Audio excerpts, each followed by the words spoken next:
I graduated from a teaching college and swore off the profession entirely. I took the civil service exam instead and landed a steady government job. On my first day, I stepped through the office door and the world folded out from under me. When I finished sorting through the memories of the body I now inhabit, I can only sit in silence. Fate has cornered me with remarkable thoroughness. My old classmates called me teacher because I tutored half the arts class in high school. My university roommates called me teacher because I tutored them too. Now, having dodged the entire teaching career to become a government official, I have still ended up as a teacher. My new post is at the Ninja Academy of Keita. My body is named Kazami Mugetsu, but the name I think of first is still Tsukishi, the one from my past life. I glance around the office and find it eerily familiar. There are pencil cups, lesson plans, rice paper, and the usual bureaucratic clutter. The only odd note is the kunai resting carelessly on a nearby desk. It politely reminds me that the students here will one day carry the things to kill each other.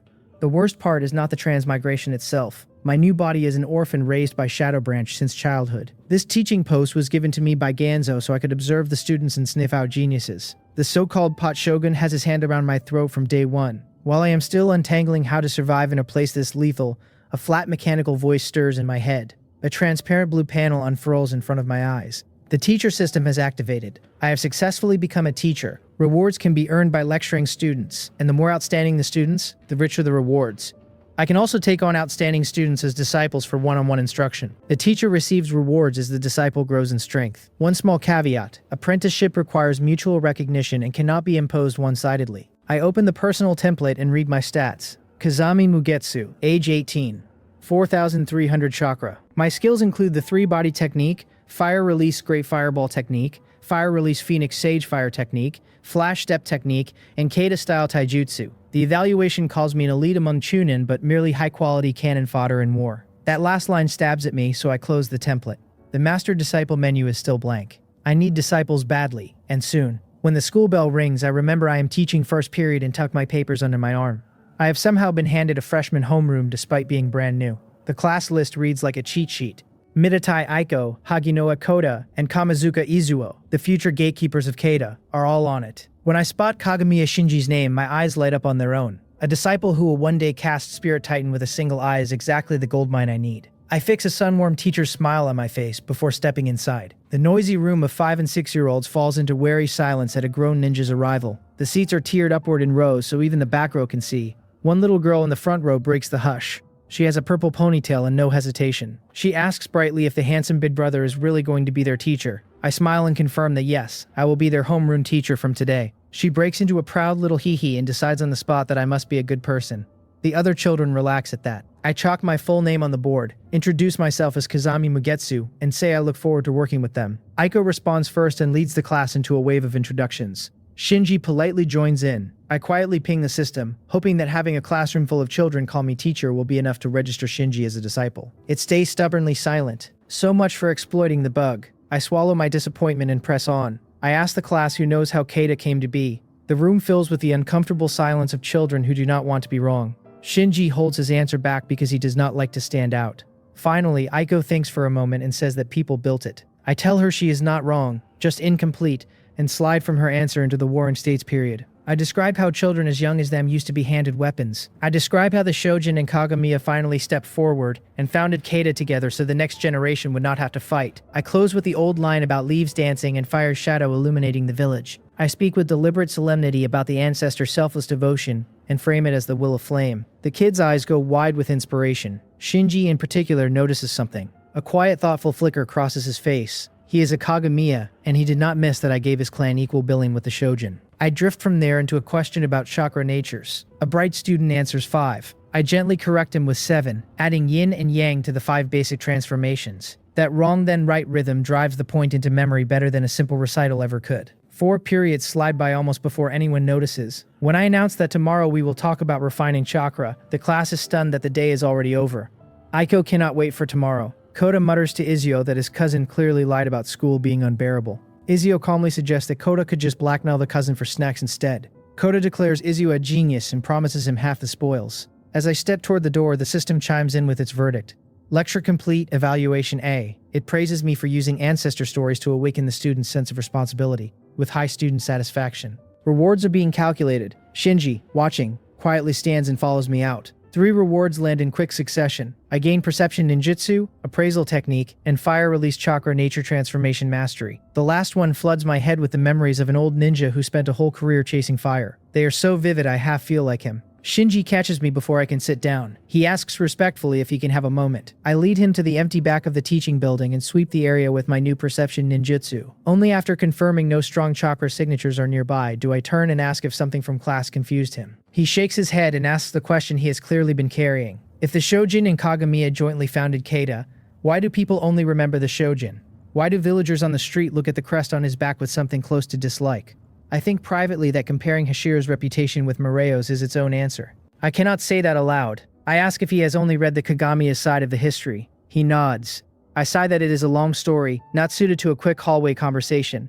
Just as he starts to politely withdraw, I add that if he has time after school, he can come find me and I will tell him the history properly. After all, I say I owe his clan a debt of gratitude. His eyes widen. I explain that my parents were saved in a war by a ninja named Kagamiya Kaichi. They eventually died in a later war, but I have never forgotten the kindness. Shinji's face blooms with astonishment. Kaichi was his grandfather. He is not the type to demand payment of a favor, but he thanks me quietly and accepts the invitation. Before he leaves, I run appraisal on him.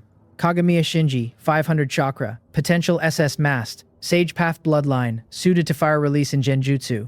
Discipleship recommended. I walk back to the office reflecting that a 6-year-old with 2 sparkling S's really is a walking goldmine. When I open my own panel again, the evaluation has shifted. I am proficient in fire release nature transformation and would be an elite among Jonin if I could fix my chakra shortfall. Mastery is stronger than I assumed. It is not just Jonin level fire knowledge but something close to the 3rd Shogun's command of the element. My delight at the jump is quickly undercut. I remember the Shadow Branch curse mark on my tongue, and Ganzo's fondness for throwing his subordinates into their graves. I tell myself I need disciples fast. Enough disciples and enough feedback to reach a level where, if I cannot simply kill Ganzo and walk away, I can at least keep myself alive. In the office I find 3 other teachers complaining about their students, 2 men and 1 woman. I run appraisal on each of them quietly. Aikia Yu, the homeroom teacher of Class 2, Grade 4, comes back as a Chunin cannon fodder with a C potential. The other 2 are much the same. Aikia Yu is griping that he has been saddled with Maeda Goro and Kagamiya Orito, 2 dead last students.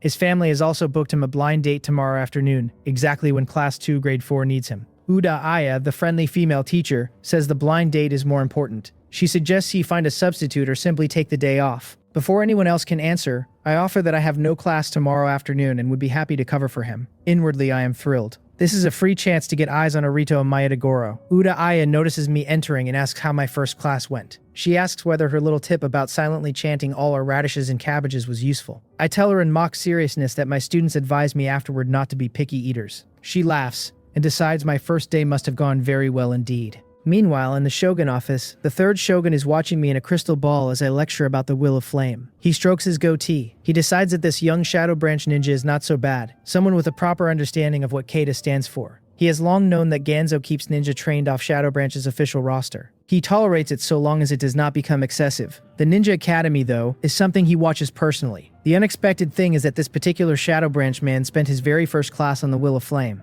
and on stirring responsibility in the children. He decides to watch my future performance. If I prove to be a talent, he will consider pulling me out of Shadow Branch himself. For now, he needs to weigh his old classmates' feelings before making any demands. He turns his Farside Jutsu off and returns to paperwork. He plans another quiet round of the village in the evening. After dinner, Shinji makes his way toward the sparsely built southeastern district where I live. He finds the simple single-story wooden house in its modest yard easily. As he steps through the gate, he comes upon a scene that stops him mid-breath. Back in my own courtyard, I have just finished checking in the bathroom mirror. The tongue-cutting seal is indeed inked on my tongue. It is a Shadow Branch member's mandatory accessory. It paralyzes the wearer if they speak certain forbidden things. Captured or defected Shadow Branch ninja cannot reveal secrets. The darker worry is that Ganzo may be able to trigger it actively. That would mean a fatal leash wrapped around my neck. I search my memory for any precedent in the original story for breaking the seal. There is only one consistent answer. It unwinds when Ganzo dies. But Ganzo is not a careless MOBA glass cannon. He hides in the Shadow Branch base. He guards his life obsessively. He may even have something like a revival coin on him. I weigh my current strength and set killing him aside for later. My real options are Oromaru, who cannot be approached yet, or independent research. Practically then, research. A spike of sense chakra tells me Shinji is approaching the yard. I step outside and wait. As he walks in, I snap off a full-strength fire release. Great fireball technique. It incinerates my training dummy and scorches a wide patch of ground. The fireball is 8 meters across. Shinji stops dead in astonishment. He has seen Kagamiya Jonin use that same C-rank ninjutsu. He knows the difference between what they produce and what I have just produced. He apologizes for interrupting my training. I wave it off and invite him in. His shock is exactly the foundation I wanted laid. Inside, over 2 cups of water, I take the opportunity to tell him the real arc of Kagamiya history. I explain how Mareo's defection would have ended Keita if Hashira had not been strong enough. I tell him how Tobira, already wary of the Kagamiya, wrote policies specifically to keep them in check. The hawks among the Kagamiya chafed, schemed to take power, and were caught and imprisoned by Shadow Corps. The whole cascade slowly overwrote the clan's earlier contributions in the villagers' memory. Shinji falls silent, taking it in. I steer the conversation toward his grandfather. I call Kagamiya Kaichi a Kagamiya who carried the will of flame. I say he was a bridge between the clan and Keita, softening the conflict between the two sides. Shinji has only ever heard his grandfather described as strong, as a genius. Quietly and without flourish, he tells me that he wants to become a Kagamiya like that himself. In the same breath, he slips and calls Kaichi grandfather, and only then realizes the slip. He tells me, a little flushed, not to dwell on repaying the kindness. He suggests I simply visit his grandfather's grave sometime. I use the opening. I ask him whether he is willing to become my disciple. I frame it as the only way I can adequately repay a debt owed to his family. He worries the bargain is too unbalanced for me. He worries for a kind teacher who repays kindness. He also feels, though, that studying under a knowledgeable and powerful teacher is a genuinely good idea. After a long moment, he nods and calls me Tsukishi-sensei. A system prompt asks if I want to establish a master-disciple relationship with Kagamiya Shinji. I say yes without hesitation. The notice that follows tells me the trust level begins at 2. I have unlocked disciple training feedback and disciple gifting return. The first means his growth feeds back into mine at a rate amplified by trust level. At level 2, a point of chakra for Shinji is 2 points for me. The second means daily gifts roll a random reward. Better rewards at higher trust. Once per day. I immediately hand him the Fire Release Nature Transformation training booklet I wrote up that afternoon. I tell him seriously that I will check his progress and will not relax my standards, just because this is a debt of gratitude. He bows in thanks and leaves, clutching the booklet. The system rings with a critical hit reward. Fire Release. Great Dragon Fire Technique. Proficient level. 1,000 hours of training memories slam into my head at once. It is a flexible B-rank fire technique. The hand seals can eventually be simplified to 1. Multiple dragons can be released at once. Looking at his retreating back, I stop seeing a boy and start seeing an inexhaustible mine that drops gold coins daily. I offer to walk him home, but he refuses politely. He says his uncle visits him often and he is used to being alone. I do not push. There will be many more chances to raise his trust from here. The next morning, Aikiyu is still spiraling over his blind date. I head into my own class. Koda and Izuo are brainstorming the latest iteration of Koda's cousin war. Izuo's new plan is to wreck the cousin's room under the guise of childish play, so the cousin gets scolded for not cleaning up. Koda declares that with Izuo at his side, he will be as invincible as Hashira with Tobira. I step up to the podium and lecture on chakra, the fusion of physical and spiritual energy. I release chakra from my hands so the class can feel it, and scatter jokes and short stories to keep the room awake. Near the end of class, I run appraisal on the whole room just to see what I am working with. Aiko comes back at potential A. Koda and Izuo each come back at B-,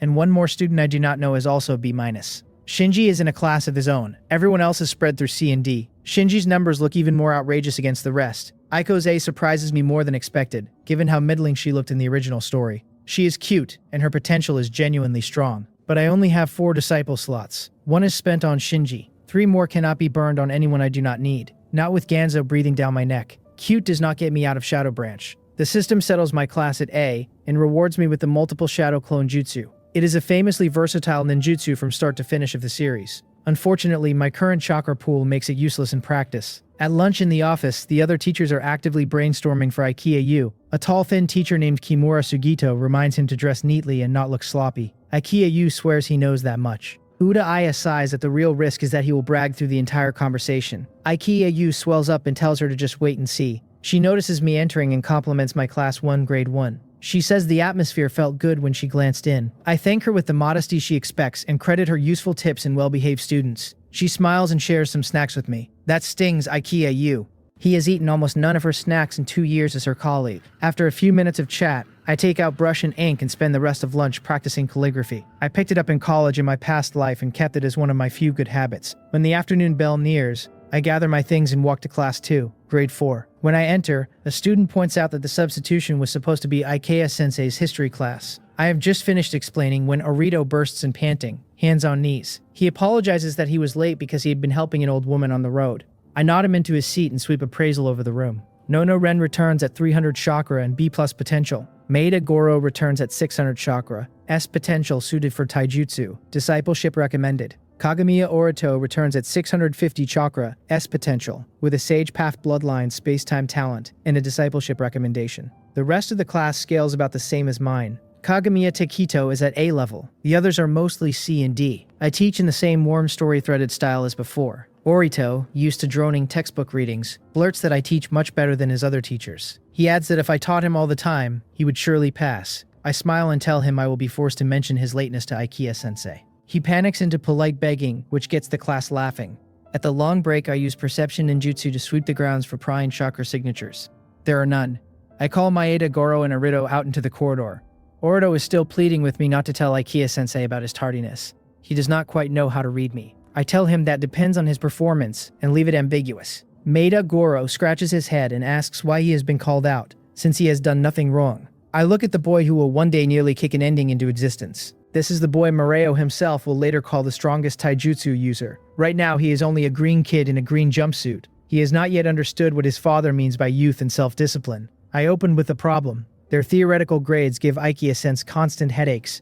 Orito lowers his head and protests. The problems just do not make sense. He cannot see the point of animal word problems, or of memorizing history when history is all in the past. Maeda Goro nods in agreement that he cannot retain history either. I tell them gravely that they will have to take that complaint up with the third shogun, since he is principal. Then I say their current trajectory is bad for themselves and for Aikiya-sensei. Orito's eyes light up at the word secret. I reveal that my secret to passing exams is in fact doing practice problems while actually studying. This is technically a secret to children who have never tried either. I sweeten the bait. If they pass the exam 1 month from now, I will reward them with ninjutsu or taijutsu guidance. Personally, Maeda Goro instantly declares this is what youth must feel like, and that he is fired up. Orito promises to pass this time. As I walk them back to the classroom, I reflect contentedly. Advanced hunters always appear as prey. Whether they pass or not, I have positioned myself to become their teacher through the process of special training. If they fail, I can still gift the training and the goodwill under a face-saving line about their hard work. I do not trick them into formal discipleship yet. The background debt that worked with Shinji does not apply here. I also only teach this class occasionally, which makes long-term contact hard to sustain. When we return, Ren asks with concern whether Orito was punished. He immediately defends me. Tsukishi-sensei is so good, he says, that he just taught him the secret to passing. He even tells her she had better listen carefully in class, so he does not surpass her on the next exam. She laughs helplessly that it would be wonderful if he actually could. For a full 3 minutes, Orito is the most serious student in the room. He is bent over a notebook trying to decide which ninjutsu he will learn first. Then he slumps face down on his desk. Ren sighs that he is still the Orito she knows. A piece of chalk arcs beautifully across the classroom and taps him on the head. He jolts up, takes in my harmonious smile, sees Maeda Goro writing earnestly, and flushes back into wakefulness. The system closes the session with an A. The reward is Keita Whirlwind, a taijutsu that will one day belong to Maeda Goro. It is a single whirlwind kick that looks simple and is not. The kicking posture, the muscle burst, and the chakra burst all need to come together correctly.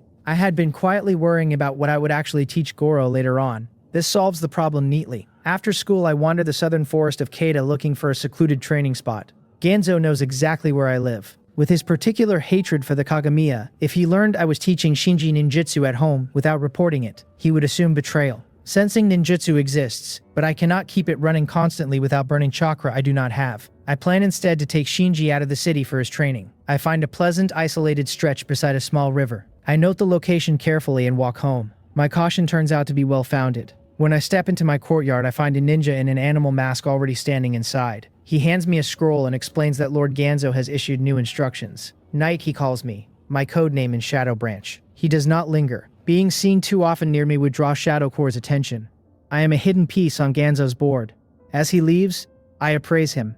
Hirata Iro, 7,000 chakra, B potential, a Jonin with some real strength. I allow myself a moment of envy. A hidden piece already has 5 more Shinji-sized reservoirs of chakra than I do. Once my sensing confirms he is gone, I step inside and open the scroll. Kagamiya Shinji in my class is a genius of the Kagamiya clan. I am to observe him, confirm his character, and evaluate him. Ganzo's paranoia about the Kagamiya has crossed into pathology. Shinji is 6 years old. He has only just started at the academy, simply because he has a whisper of genius around him in his clan. Ganzo wants to size him up, maybe even pull him into Shadow Branch. I doubt the third shogun would let that happen. A genius Kagamiya either stays obediently inside the clan, or joins Shadow Corps. This instruction is at least within my limits. Even without Gonzo prompting me, I would have reported Shinji's talent during my own reporting cycle. Concealment, when Gonzo has already fixed his eyes on the Kagamiya, would only draw suspicion onto me. I burn the scroll with fire release. I create a shadow clone to practice ninjutsu on my behalf. My main body settles into chakra refining training.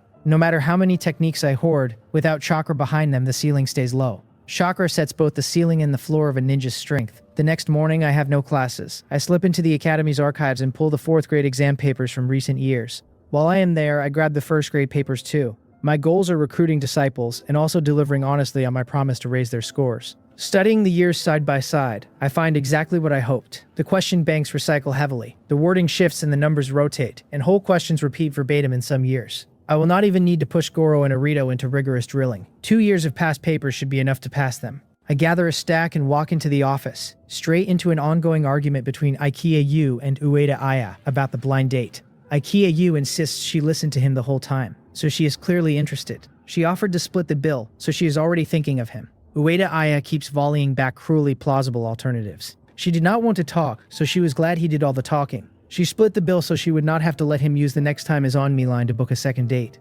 Kimura Sugito watches the bloodbath with amused detachment and brings me up to speed. Ikea Yu turns to me. He hopes I have special techniques for pursuing women. I think for a second and offer that as long as you let the other person feel your sincerity, that should do it. It is deliberately useless, but on brand for the kind teacher persona I am building. Ueda Aya tells him to give up, because his face is not my face and what works for me will not work for him. Ikea Yu protests that the difference is not that large. She sighs that he will not believe it until he hits a wall. I give him an encouraging smile. Privately, I hope he will remain busy with this blind date project. Every time he is busy, I get to substitute teach in Class 2, Grade 4. During the afternoon class, I run a small experiment. I deliberately drop my lecture quality a notch. My earlier analysis of the system suggests that evaluation splits across content quality and student satisfaction. The first A rewarded me with an extra first-time bonus, so I suspect the first B should do the same. The lecture closes at B as planned. I receive 20 chakra. Then, because it is my first B, I also receive proficient chakra form transformation. It is a whole new branch of chakra manipulation, on par with nature transformation. It has no attribute limits. It is the same family as Naruto's future Spiral Orb. Spiral Orb is the representative ninjutsu of form transformation. It does not even require nature transformation to be powerful. I can start developing it myself with what I remember from the original story. The 20 chakra per B gives me a reason to occasionally aim for B rank evaluations going forward. A single hit is small, but accumulation is the whole point. My days now stack neatly. Lectures during the day, Shinji in the evenings, cultivation and ninjutsu development at night, Goro and Orito special training on weekends. I would be very pleased to live this rhythm for several years. Unfortunately, I have not transmigrated into a quiet era. On the 4th day of my life in this world, bad news comes back from the front lines. Frontline skirmishes have escalated into true conflict. Raigakure has deployed ninja into the land of geysers on the border of the land of flame. There are rumors the 8-tailed host has appeared. Hearing this, I know the Third Ninja World War is close, or has already begun in quiet. As a Shadow Branch ninja, my original body knew more than ordinary ninja. Since Silverfang's suicide last year, the ninja world has been full of undercurrents. Raigakure, Ganseki, and Sabakuno are all stirring. Watching the series, I had assumed Silverfang was just another famous powerhouse. The original host's memories made me see him differently. He was famous for killing, for the sheer efficiency of killing. With a short chakra sword in hand, he became a mowing machine on any battlefield. Anyone weaker than him died instantly in a single flash of white light. It was not that he was the strongest in the world, it was that his style bullied the weak so perfectly that no one weaker could survive him. Now that Kaeda has lost him, Raigakure and Ganseki in particular have decided they can make a run at the number 1 spot. They took few losses in the second war and feel strong enough to challenge it. Ueda Aya sighs that the Raigakure ninja cannot seem to sit still. Ikea Yu growls that if Silverfang were still alive, they would not dare. Kimura Sugito tries to lighten the mood. Kaeda still has the 3rd shogun in Oromaru, he points out, and they will surely lead another victory. I ask the question I actually care about. If war breaks out, will academy teachers receive combat missions? Ueda Aya answers that it depends on the intensity. If things get bad enough, teachers are assigned by specialty. I silently pray to whatever gods might be listening that I will either not be chosen or be chosen late. The Third Ninja World War is exceptionally fierce. Kaeda fights against all 4 great villages at once. Beyond that, Moreo and Black Wraith are quietly pulling strings behind the scenes. I am not afraid of the battlefield. I am afraid of being marched onto it before I am ready. Kimura Sugito insists Kaeda is number 1 and would never need to send academy teachers into battle. I smile and say I was only asking so I could be prepared. I certainly cannot say out loud that I would rather not go at all. I practice calligraphy until the bell and walk into class 1, grade 1. The shadow of war has not yet reached the children. The room is bright and noisy. 2 days have passed since Koda tried Izuo's room-wrecking plan. He grimly reports that his cousin retaliated with the exact same method. They scolded and hit each other back and forth. Finally, they had to declare a truce and label the whole idea a forbidden ninjutsu. Izuo laments that the cousin is truly cunning and says he has no more ideas. Koda offers to return the favor. He asks Izuo about his own troubles. Izuo admits, a little shyly, that he likes a neighbor girl but does not know how to get close to her. Koda's suggestion is to give her something she likes. Izuo recalls that she often looks at his family's flower garden when she passes. He notes her family does not grow any. He concludes she must love flowers. Koda declares the gift confidently. Flowers. I cough twice and call class. The room quiets. I deliver my lecture with the warmth the class has come to expect in only 4 days. The system closes with an A. The reward is water release. Water formation wall. It is a B-rank water release that raises a wall of water. Tober's version famously drew a circle of water around himself for full 360 protection. As the knowledge unpacks in my mind, I realize with pleasant surprise that the system has quietly handed me water release chakra nature transformation as well. Without it, I could not use water release at all. I give the thoughtful system a silent thumbs up. After school, I take Shinji to the river spot I scouted. I outline our training plan and tell him today I will teach him a new fire release. I clap my hands once and spit out 3 giant fire dragons. They circle in the sky before plunging into the river, hissing up clouds of white steam. Shinji recognizes the technique instantly as Great Dragon Fire. He has seen a Kagamiya Jonin use it. That only makes him more astonished. I release 3 dragons from a single hand seal. I watch his curiosity sharpen and tell him to watch again, this time slow and deliberate. The next day I continue the lesson. I break down the mechanic in plain terms. The difficulty of the ninjutsu is compressing a very large amount of chakra into the shape of a dragon instantaneously. With my proficient chakra nature transformation operations at the same time, Shinji nods. He flies through the hand signs, compresses and shapes his chakra, and opens his mouth. A 1-meter fire dragon shoots into the sky, spins, and dives into the water. I clap and tell him truthfully that I expected several tries. I underestimated his talent. He humbly credits my teaching rather than his own gift. He also volunteers that he did not need Crimson Mirror Eye to copy it. He cannot yet call it mastered, only usable. I demonstrate several more times at full mastery for him to study. The sun slips away almost without our noticing. As he packs up to go home, he wonders, half seriously, whether my gentle voice is some kind of ninjutsu that makes people lose track of time. I hand him a new booklet I have been writing. My recent nature transformation cultivation notes. He bows and takes it seriously. His respect for me deepens every day. I have spent only 4 days with him and have never held anything important back. The system rewards me with a critical hit. Wind style, pressure damage, proficient level. It is a top-tier wind release with great range and destructive power. It will combine beautifully with my fire release. The mastery comes bundled with wind release chakra nature transformation. That means I can now develop a wind-enhanced spiral orb into spiral shuriken, prioritizing it over the fire-enhanced version I had planned. A few days of experimentation have made the disciple return mechanic clear to me. The reward depends on 2 factors, the quality of the gift and the disciple's gratitude.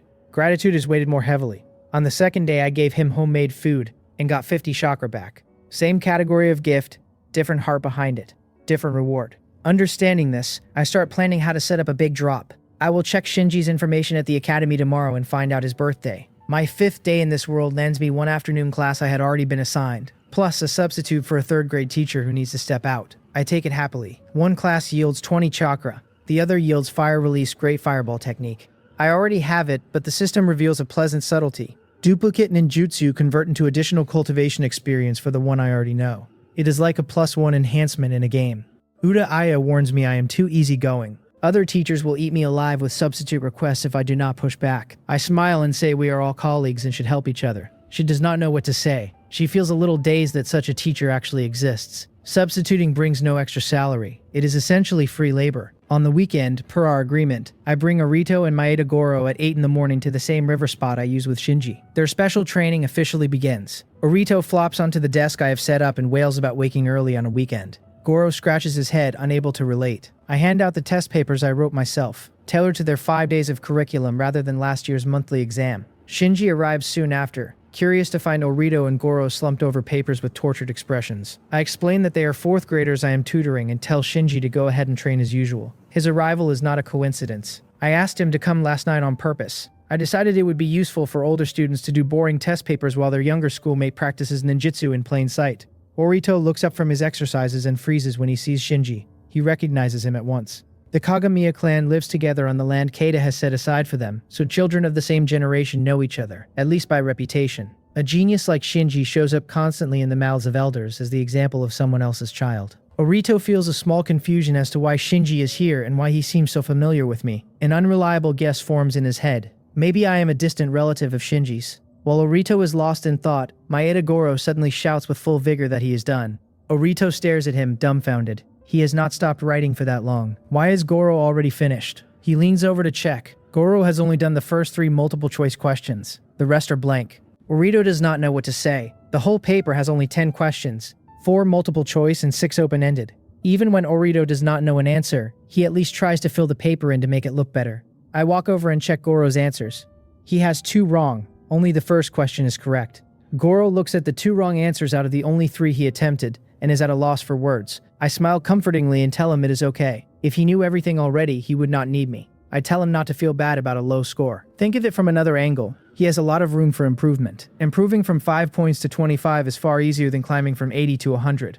Goro's body trembles. Beyond his father, this is the first encouragement he has ever received. His morale soars instantly. He tells me I am right. He has a lot of room for improvement. Goro listens very carefully to the explanations that follow, trying hard to understand even the difficult parts. Orito is next. He filled in 6 questions and got 2 correct. I treat him exactly the way I treated Goro. Comfort first, then explain the problems. When we are done, I take out 2 more similar papers and hand them over. Orito wails that there are still more. He cannot take his eyes off Shinji, who has started practicing fire release. Shinji's hand signs fly through the sequence. He exhales a 2-meter fireball that arcs toward the river. Orito stares at the enormous fireball filled with admiration. As expected of a famous genius in the clan, he knows the classic Great Fireball technique himself, as every Kagamiya does, but his own version looks like a pebble next to Shinji's. Goro does not know Shinji personally. He takes in the height and apparent age and realizes the boy is at most 6 or 7, yet is already using ninjutsu of this power. The thought that forms in his head is Kentaro. Kentaro, his rival, did not even finish the 2nd semester of school. He applied for early graduation and passed, which proved how much of a genius he was. Right now, Shinji feels to Goro like a Kentaro of the same age. Shinji moves on to fire release, Great Dragon Fire technique. Goro's surprise deepens. He has practiced the 3-body technique for 3 years and still feels he has only barely learned it. Orito watches the dragons wheeling in the sky and cannot hide his envy. If he knew this technique, he could impress Ren.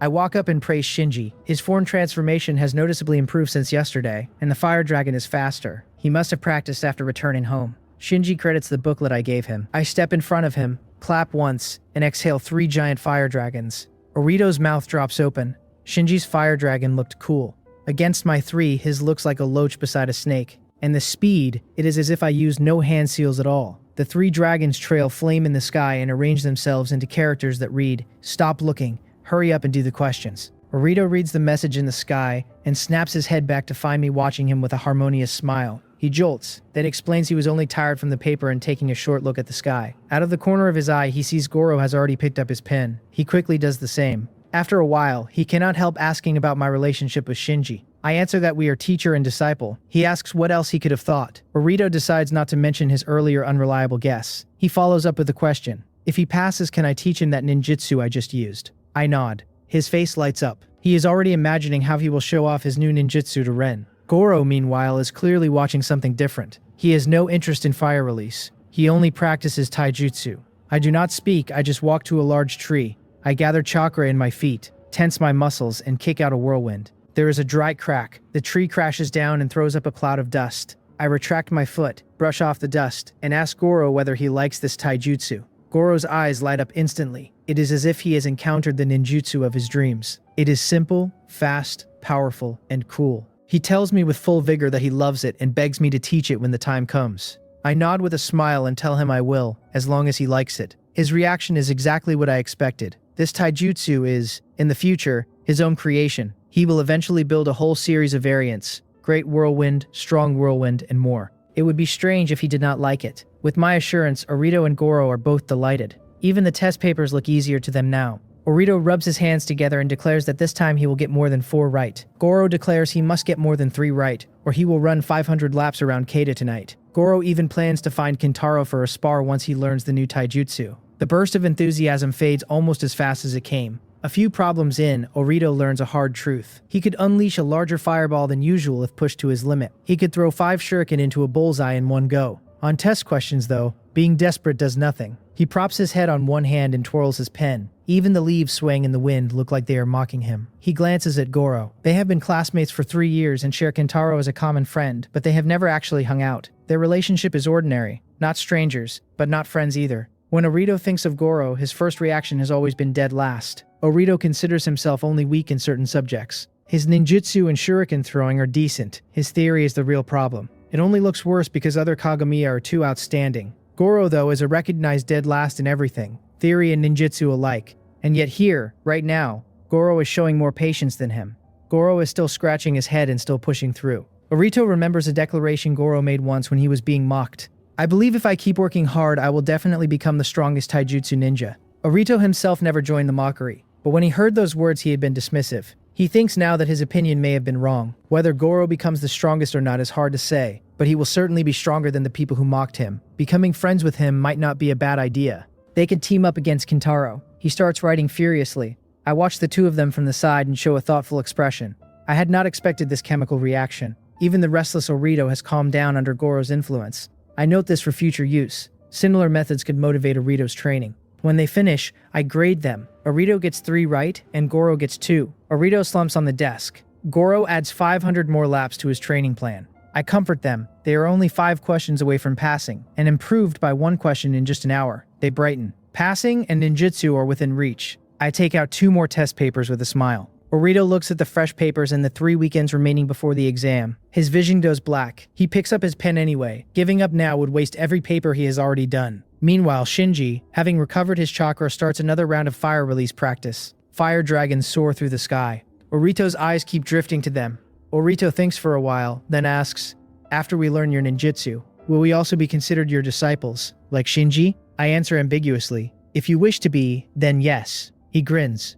"Since we will be disciples sooner or later, why not teach us now?" I give him a suspicious look. This is the outcome of my careful planning, but Orito's reveal is a little too fast. He pats his chest and promises he is not trying to avoid studying. He just believes the two can happen simultaneously. He pulls Goro in. Goro nods. He agrees with Orito. I ask what happens if they do not pass. Orito says that whatever I decide, he will accept. Goro agrees. I feign conflicted hesitation. Orito pushes a little harder, begging me to trust him. I pretend to be persuaded. I tell them, once you finish this paper, I will teach you Fire Release, Great Dragon Fire Technique, and Kato Whirlwind. Orito exclaims that I am the best. Goro clenches his fists and says he will train diligently. 2 system prompts appear. Do I want to establish a master-disciple relationship with Maida Goro? I look at the 2 windows with a contented smile. Yes, you 2 have just made a huge profit. Both relationships established successfully at trust level 2. I nod quietly. It was worth pretending to be prey to lure them in. I suspect trust level is difficult to grind. If either of them had started at 1, the early benefits would have been much smaller. A notice appears. 2 disciples with potential S or above have unlocked the skill Teaching. Teaching is simple and brutal in effect. The knowledge I impart is absorbed more easily. It is a passive skill that can be toggled on and off. There is no downside, so I keep it on by default. I will only turn it off if Ganzo one day sees how well I teach and demands I come work at Shadow Branch. The one disappointment is that daily disciple return rewards are still capped at once per day, no matter how many disciples I take on. I'd imagine feeding all 3 and getting 3 rolls. But with 3 disciples I can at least rotate. Emotional thresholds rise under gradual stimulation, so cycling targets keeps the big rewards triggering. My panel updates as well. Kazami Mugetsu, 18, 4,405 chakra. Skills include Fire Release, Great Dragon Fire Technique, Water Release, Water Formation Wall, Wind Style, Pressure Damage, Teaching, and more. In 5 days I have added 105 chakra, 90 from classes and disciple returns, 15 from my own training and disciple feedback. Most of my rewards so far have been ninjutsu rather than pure chakra. If I focused entirely on chakra, I could gain at least 100 a week just from classes. For now though, A rank evaluations or a 50-50 split between A and B is the better play. System ninjutsu come ready for combat, with nature transformation bundled in if needed, and duplicate pulls increase experience. Working that out on my own would cost me months. Orito reports he is done. Goro reports the same. I create a shadow clone and send it to explain Kato Whirlwind to Goro and demonstrate. Since one is learning taijutsu and the other ninjutsu, I cannot teach them together. My main body teaches Orito first. My clone works with Goro, and after 30 minutes we swap. I am not going to play favorites. I want to share my warmth with every disciple. I teach with the same handheld, step-by-step care I gave Shinji. The system rewards me with a critical hit. Water release. Water dragon bullet technique, proficient level.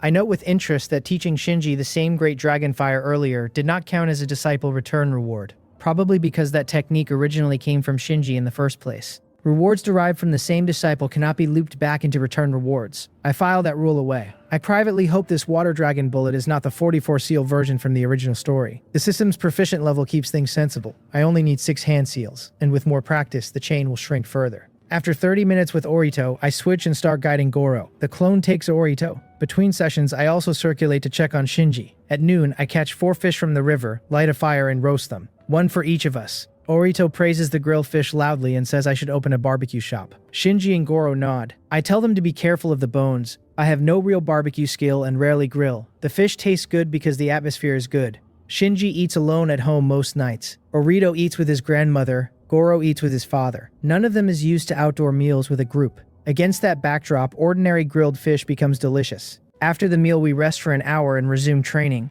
Orito looks at the chubby little Charmander he has just released and declares proudly that the ninjutsu is not that hard. This has gone more smoothly than his old great fireball training. Just then, Shinji exhales his own Charmander at the same time. Shinji's little fire dragon is ferocious, fanged, and imposing. Orito silently steers his Charmander to hide behind his back. Goro wipes sweat from his brow and happens to glance over. He walks up and comforts Orito, telling him the Charmander is small and cute and will grow strong one day. Orito takes the comfort and somehow feels a strange grievance. Grievance turns out to be fuel. He drops his plan to rest and hurls himself back into practicing great dragon fire. Goro, not to be outdone, rests briefly and resumes as well.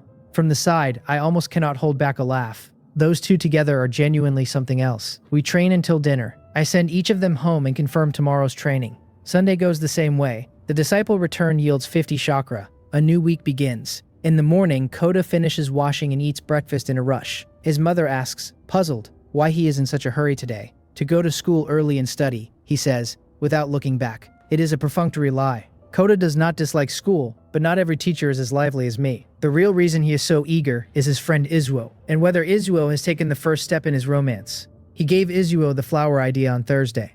On Friday, Izuo said he was not brave enough and needed more time.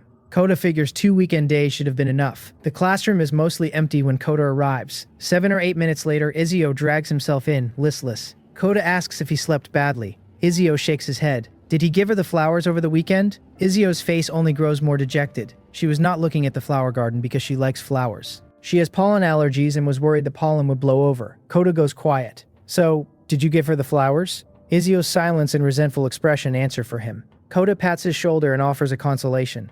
He remembers a cute girl who plays with Miho, and they could all hang out sometime. Izuo instantly brightens and calls Kota brother Kota. Kota follows up that over the weekend he thought of another brilliant plan to deal with his cousin. Izuo perks up further. My voice cuts through. Class begin. They realize the bell has already rung. They were so absorbed in the conversation they missed it. They sit up straight and listen. After 2 days without my class, they actually missed it. I do not disappoint. The lesson is relaxed and enjoyable, and a lot of knowledge slips into their minds imperceptibly. The system closes at A. The reward is water release. Water severing wave. My eyes light up. This is no ordinary ninjutsu. It is a water release developed by the second shogun. It ejects a super high-pressure linear water jet with astonishing power, strong enough to sever the roots of the world tree. My mood is excellent. Then another good thing happens almost immediately. In the office, Ikea Yu walks over and hopefully asks if I can substitute for him again. He has a ninjutsu class for class 2 grade 4 this afternoon. I maintain my persona and ask with concern whether he is feeling unwell. He is fine. It is about the blind date. He has made plans to go shopping with her this afternoon. Ueda Aya grumbles at him about picking a day with a class. He says she told him she was only free this afternoon. He adds that he would never willingly trouble me. I am too kind and he feels bad when I take a loss. Ueda Aya stops arguing. She genuinely believes this blind date will not end well. If the girl were truly interested, she would not keep making Ikea Yu trouble his colleagues. I smile and wish him good luck and tell him it is good to be busy, because I get more rewards. He thanks me and promises to treat me to the most expensive restaurant in Keita if things work out. Then he dashes off to go home and change. Ueda Aya sighs that if I keep this up, people will always ask me to substitute. I smile that it is a joy to help others and that colleagues should help each other. She lets it go. She watches me practice calligraphy in earnest silence and quietly reflects how vast the gap between people can be.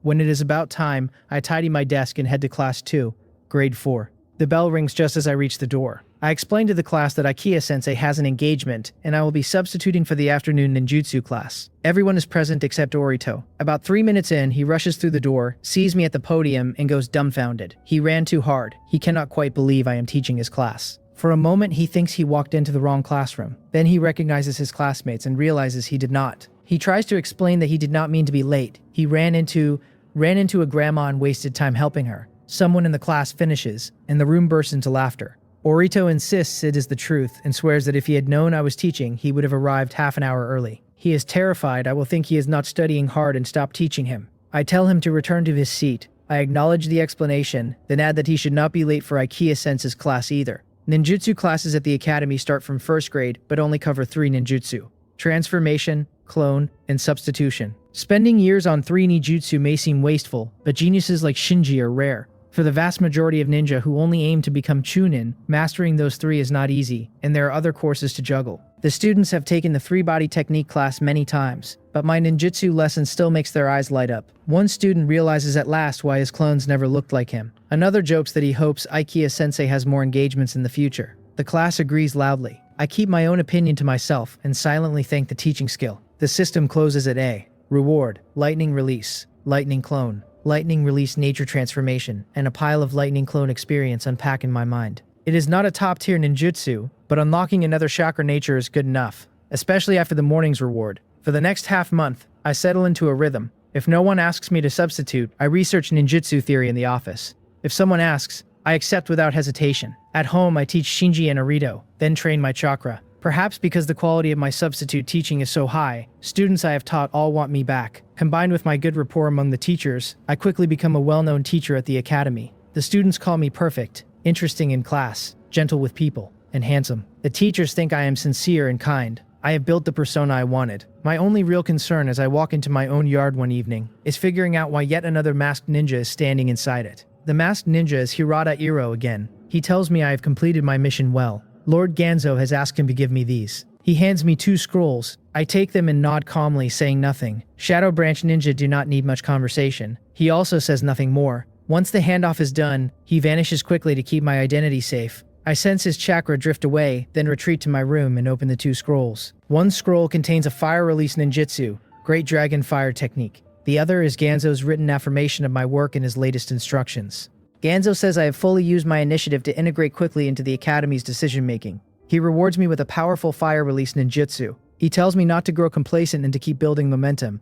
He wants me to observe Kagamiya Shinji closely and to keep an eye on other Kagamiya students as well. At the end, he dangles a grand vision. If I keep this up, he will help me get promoted to Special Jonin and take an important position at the Academy. I let flames light in my palm and burn both scrolls to ash. Special Jonin, an important position. Hehe. If my original body were still the one inhabiting me, Ganzo's carrot and promise combination would have been genuinely motivating. But the fire release reward is Great Dragon Fire, which I already have. I do not actually want the Special Jonin promotion. Nothing Ganzo has offered means anything to me. I just want to laugh. I plan to set my main body to training and let my shadow clone read. Then I realize I have already burned through every ninjutsu book in the house. I decide to visit Keita's library and borrow more. The library is large and well stocked, including ninjutsu scrolls. It was established during the Second Shogun's era. It only carries D rank and C rank ordinary ninjutsu. Forbidden or high-level ones will never appear on its shelves, and even the ordinary ones cost a fair bit to borrow. None of that matters to me. I am not going for ninjutsu.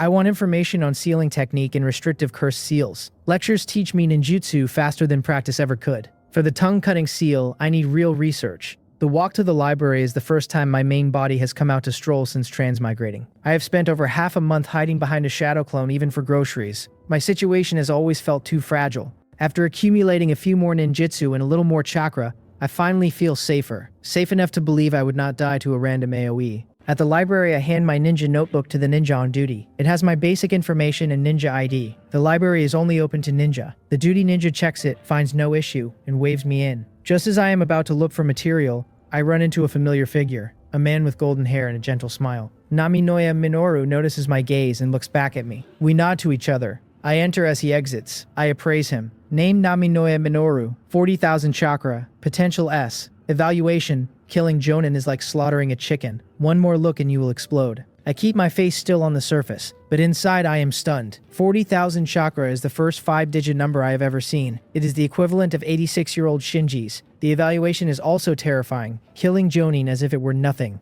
At this time, Minoru does not yet have the title, Golden Streak. In the public eye, he is just a capable jonin. His master Gajuro is more famous and is one of the popular Shobin candidates. Still, Minori's evaluation is accurate. With instant transmission mastered, killing ordinary jonin is genuinely not hard for him. A ninja that fast is overwhelming against weaker opponents. I privately regret that Minoru has no son in the academy yet. If he did, I could engineer a closer acquaintance. I would like to be friends with him. His sealing technique mastery is substantial, and I am quietly envious of it. Cursed seals are essentially a branch of sealing. With a sealing master as my advisor, breaking the tongue-cutting seal would be much easier. Karain, as a tailed host, is too sensitive to approach. I do not want to draw trouble onto myself. I take 2 books related to sealing technique and 3 unrelated books. Register and pay, and leave. In the southern Mirror Forest, I am training my disciples for the upcoming exam. I remind Orito and Goro that they have not forgotten what they promised. They must pass tomorrow's theoretical exam. Orito declares confidently that if he fails,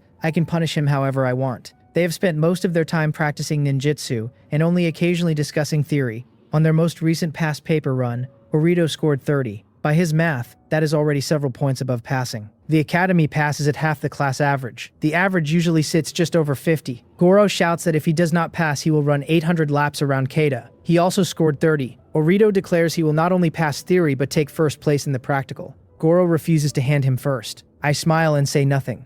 I know they might not win first. The Shirogami clan has a student in class 4-1 who is genuinely strong. That student's potential is only A, but Orito and Goro have not yet unlocked their real potential. Orito has not awakened his crimson mirror eye.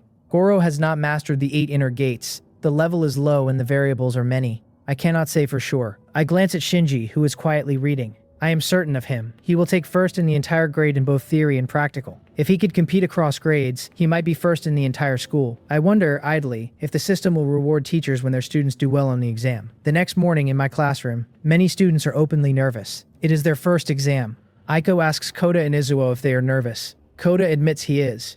Izuo too. Aiko says proudly that there is nothing to be nervous about and that she will ace it easily. Kota remembers scoring 80 on my practice test. Izuo scored 87. Both worry the real exam will be harder and they might only score 60 or 70. Aiko is stunned. On a last practice test, she only scored around 60. Kota adds a new rumor. If the class's grades are too bad, teachers can be swapped out, and they might lose me. Aiko does not want me to leave. Other teachers can be swapped, but not Kazami-sensei. Izuo agrees. Only my lessons are interesting and easy to understand. Izuo suggests they tell the whole class the news to boost morale. Aiko stands on her seat and announces it. The room reacts immediately. Kota shouts that they should all work hard so they do not get stuck with a boring medical ninja next. Someone vows to look down on anyone who does not pass this time. Shinji ignores the commotion. He plans to secure the grade's first place and let the results speak for themselves. My voice cuts through. Everyone quiet down. The exam is almost here, and I only want them to do their best. I walk to the doorway unnoticed. I smile and tell them I believe they can achieve good grades. I do not linger. I have been assigned to proctor another class. Privately, I know the worry is unfounded. Teacher swaps are decided over a whole semester a year, and my practice test was harder than the real exam. I walk into class 2, grade 4, and announce the start of the exam. Proctoring is randomly assigned. Many students greet me. I nod and smile at each. This class has Orito and Goro, both my disciples. It is also one of the classes I most often cover, so everyone is familiar with me. Compared to Ikea Yu, they like me more than he does. Goro takes a deep breath like he is facing an enemy. Orito tells Ren to wait and see. This time he will change her perception of him. Ren encourages him sweetly, telling him to get the easy ones first and save the hard ones for last. Orito nods. Kimura Sugito joins me shortly after. We are proctoring the same room. When the bell rings, we distribute the papers together. Then we rotate through the aisles, occasionally perching at the podium. We chat quietly. Kimura Sugito sighs that Ikea Yu's bonus is probably in jeopardy, saddled with 2 dead last students. I smile and say, it is hard to say, maybe this semester they will study hard and pass. Kimura Sugito thinks I am too optimistic. 3 years without a single passing theory exam is no small pattern. I continue my rounds. Because of the exam, the whole academy is suspended for 3 days. First day theory, second and third days practical. 3 days with no lecture rewards, fewer ninjutsu practiced, less chakra refined. The disciple return system still works though. After the theory exam, I give Orito some shuriken and get a small burst. 50 chakra. Orito thanks me emotionally and swears he will use them to win first place. At training ground 16, I call roll before the practical exam. The academy cannot fit the whole school on one playground. so the practical is held at the training ground. After confirming attendance, Kimura Sugito and I announce the lot draw. The format is simple. Students draw a number by class roster. 1 fights, 2, 3 fights, 4, and so on. Orito draws 1 and runs excitedly to find Ren's number. She draws 10. Orito is in the first match. He says confidently that any match is fine because he will win. A month of my training has left him feeling transformed. He asks Goro's number. 40. They can only meet at the very end. Goro gives him a thumbs up and says not to lose before he gets there. Orito snaps back that he is a Kagamiya. A classmate next to them complains that 2 dead last students should not be talking about meeting at the top. I call the first match to order. Kagamiya Orito versus Kagamiya Tekito. Orito walks to the chalked out square. Kagamiya Tekito steps in from the other side. Both Kagamiya, both the same age, both classmates, and barely acquainted. No dramatic history. Neither has ever been interested in the other. Tekito thinks Oreo is a little foolish, weak, and often late. He has never seen a Kagamiya this underwhelming. Orito thinks Tekito seems cold and hard to get along with. The watchers mutter and chuckle. Losing to a clansmate will be embarrassing. Someone argues there is no suspense. Tekito has been class first in 2nd and 3rd grade, except for the 1st grade year when Kentaro beat him. Ren worries for Orito and only hopes he does not push himself too hard and get injured. Goro, arms crossed, smiles. He believes Orito can win. Class 2, Grade 4's commotion draws curious onlookers from other 4th grade classes, signaling intent to attack. After the fight, they will form the reconciliation seal to show they are still comrades. I call the match to begin. Tekito draws 3 shuriken and throws them at Orito's head, body, and feet, then rushes in. Orito throws 3 shuriken back. The 6 collide in midair with a crisp metallic ring and drop together. Kimura Sugito murmurs that the Kagamiya's shuriken throwing is indeed exceptional. Tekito closes and throws a right hook. Orito meets it fist to fist and they begin grappling. Dust rises. The onlookers are surprised. Orito is supposed to be the Kagamiya dead last, yet he is trading blows with Tekito. Ren opens her mouth slightly. She had always assumed his boasts were empty. She was wrong this time. Kimura Sugito shakes his head. Orito is still a bit lacking. I nod agreement. A single month is not enough to fix everything. Orito mainly trained fire release. His nature transformation improved greatly, but taijutsu did not. As Kimura Sugito said, Orito is slowly pushed back. A watcher breathes a sigh of relief that he guessed correctly. Orito finds an opening, kicks off Tekito's punch to create distance, and begins forming hand seals. He did not practice fire release for a month just to exchange fists. Fire release, great dragon fire technique. Orito completes the hand seals, gathers chakra into his mouth, and releases a ferocious fire dragon at Tekito. Tekito, already surprised by Orito's improvement in taijutsu, refuses to believe ninjutsu will be different. He decides to clash ninjutsu head-on. Fire release, great fireball technique. Tekito blows out a man-sized fireball. One side has a fanged fire dragon. The other has a blazing fireball. The 2 techniques are about to collide. The other students gasp enviously. Some of them have not even mastered the 3-body technique. Students from other classes abandon their belief that Orito is a dead last. An honor student is more accurate.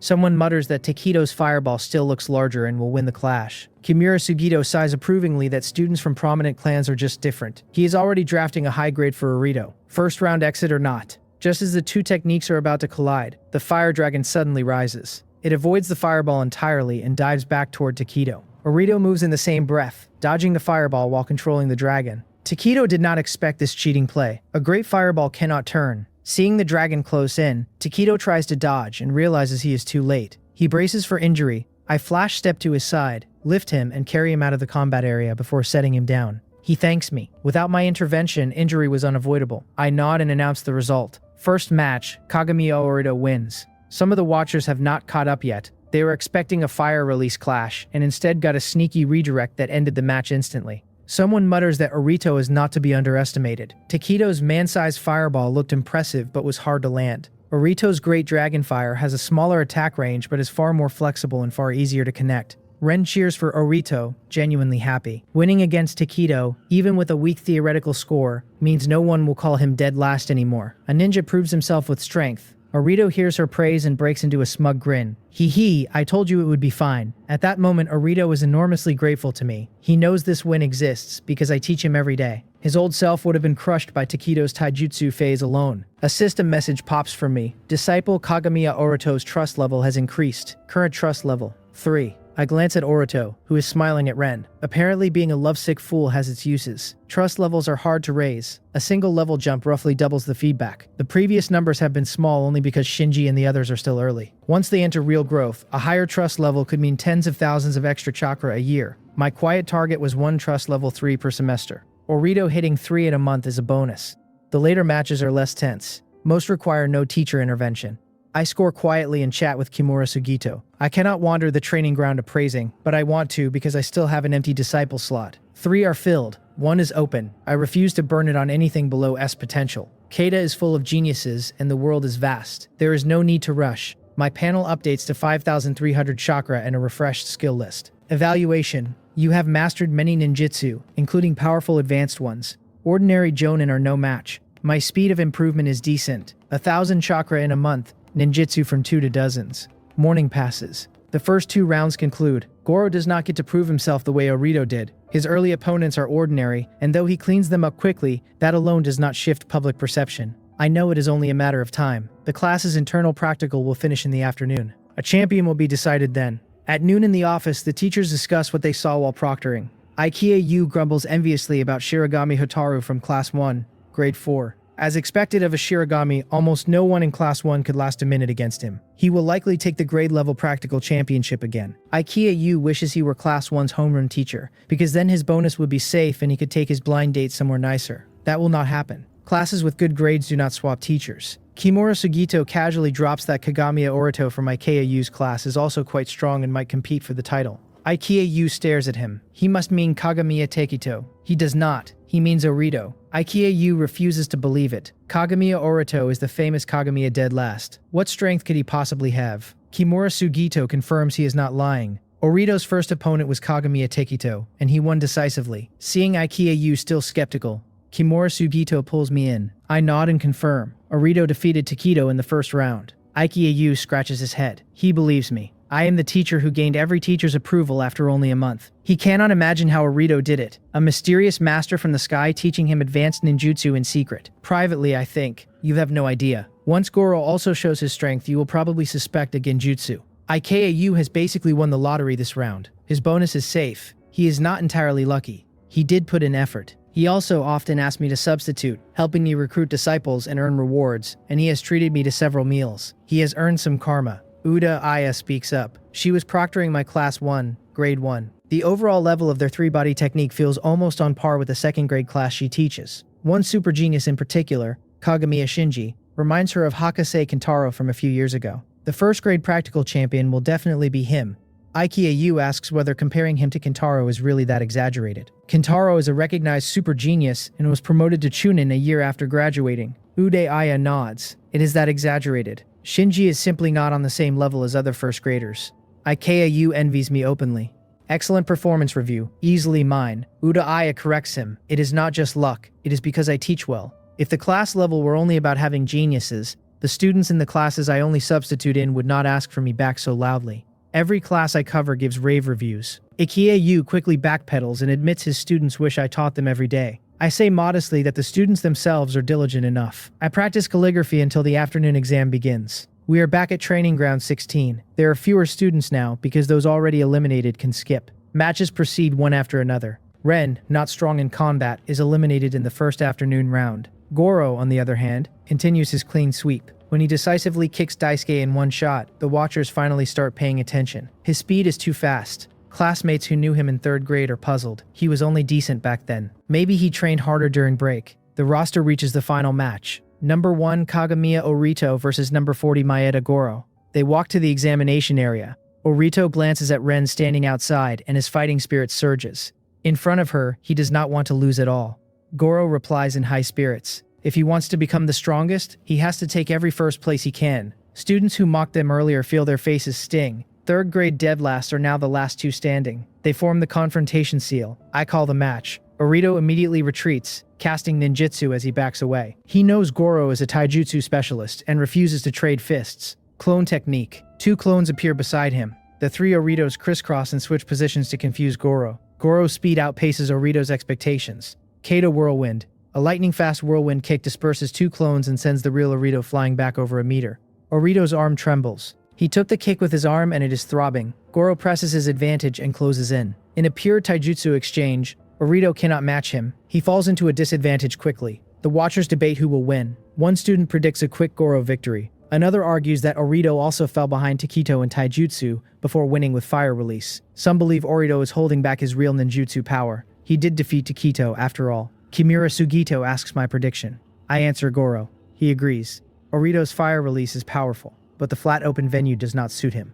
I nod. On paper, their strength is close, but Orito is like a turret with a limited close combat option and no way to cast without incantations. Against a high-speed warrior like Goro in open ground, he cannot win. The next instant proves it. Goro catches an opening. A Kata whirlwind kicks Orito flying. I announce, Maeda Goro wins. A student who had predicted Orito covers his forehead. Orito is consistent in being disappointing. When you expect him to lose, he wins. When you expect him to win, he loses. A classmate asks Goro for his training secret. Goro thinks, then answers. Probably wake up at 5:30 in the morning, run around Kata until class, then practice taijutsu against a training dummy all night. And on weekends, goodbye, the student says. Having already heard enough, admiration has turned to horror. Even real ninja would not train like that every day. Ren walks up to Orito and asks if he is okay. Orito brushes the dust off and says he is fine. He lost by a hair this time but will win next time. He is lying to look cool. Ren is not fooled. She grabs his arm, rolls up his sleeve, finds several bruises, and glares at him to head to the infirmary. She drags him off. His mouth protests. His body obediently follows. The class's internal practical concludes. Tomorrow, the top 2 from each class fight to determine the grade's top student. After the exam, Goro plans to thank me and hurry home to tell his father. He can already imagine Maeda Doji crying tears of joy about youth. I do not let him leave yet. I pull him aside and tell him I have something to give him. I smile. Congratulations on taking first place. I take out a small booklet and hand it to him. It is a taijutsu training manual I wrote in my spare time recently, along with my ideas for the future development of Kata Whirlwind. Consider it a gift for first place. Goro looks at the manual.